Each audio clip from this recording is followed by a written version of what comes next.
Hello everyone! This evening, gusto ko lang po gumawa ng tutorial about familiarization sa personal office natin sa MMM. Upon logging in sa account niyo sa MMM, ito po yung makikita niyo. Ito po yung dashboard. Click niyo po yung dashboard. Ito po ang makikita ninyo. So, andito yung provide help and get help. Ito po yung i-click natin kapag tayo po ay mag-provide ng help o magbibigay ng tulong. Ito po naman ang i-click natin kapag tayo po naman ay gustong humingi ng tulong. And dito po sa participants, dito po natin makita yung mga referrals natin. Ayan. So, ito po yung mga referrals. Dito niyo po makikita yung mga list ng mga referrals. Ito naman po yung My Page. Pag click niyo po itong My Page, dito niyo naman po makikita lahat ng detail, yung mga personal details ninyo. Dito ang nickname. Dito niyo ilalagay yung nickname niyo para yun po ang lalabas dun sa referral link, hindi po yung email. So, dito lahat, ang email, cellphone number, kung sino yung manager,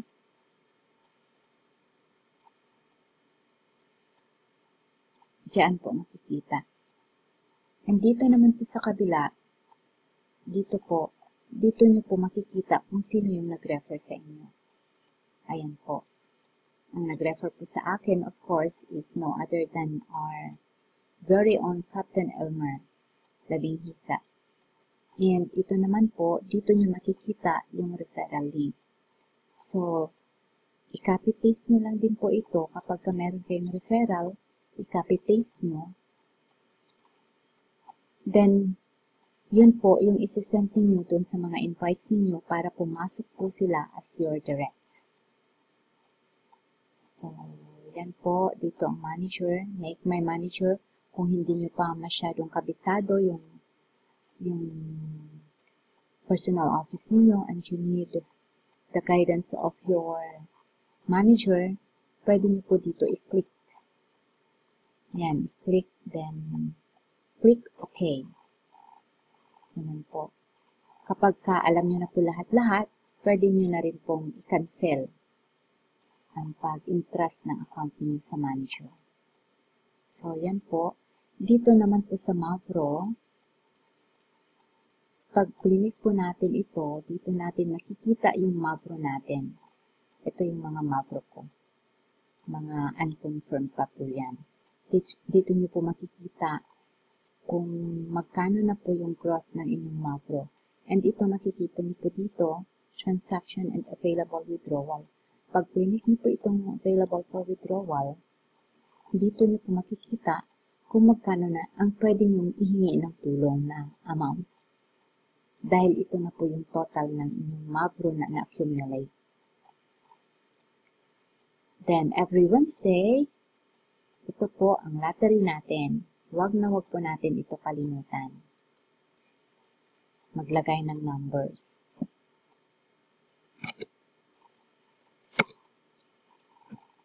Ayan.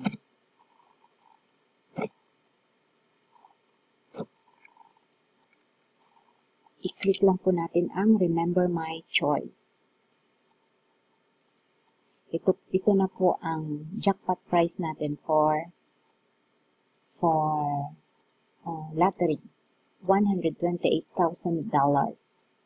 as of August 4, 1:39 a.m. Malay po natin, baka isa kayo sa mga maging mapalad na makakakuha po nitong $128,000. Dito naman po sa account, ayan, account. Ayan po, dito naman po natin ilalagay ang ating Bitcoin account.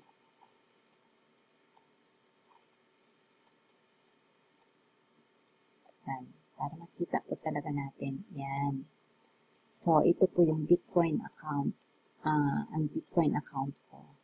So, kapag gusto nating palitan, or let's say for example, gusto nating palitan ang ating Bitcoin address, i-click lang po natin ito, then edit. Ayan. Lalabas na po dyan. Ito po. Dito lang, i-delete lang po natin yan at i-paste. I-paste yung bago nating address. Then, click Save. Makikita po natin kung na-save na po siya. Pwede rin natin itong i-delete. I-click natin, then delete. Then, kapag may mga concerns po tayo, pwede po tayong mag-send ng message sa support team. Ito po. Click Create. Ayan. Then, pili lang tayo ng question or subject. Pagka wala po dito sa option, hanapin natin ang other questions. Then, let's say for example, unverified account. Ayan. Tapos dito na po natin ilalagay yung message. At kung meron po tayong screenshots ng gusto natin ihingi ng assistance, mag-browse lang po tayo ng file, then save. Then automatic na po yun na makikita ng support team. Of course, ito po sa logout. Yan lang po muna ang tutorial natin for this time. Maraming salamat.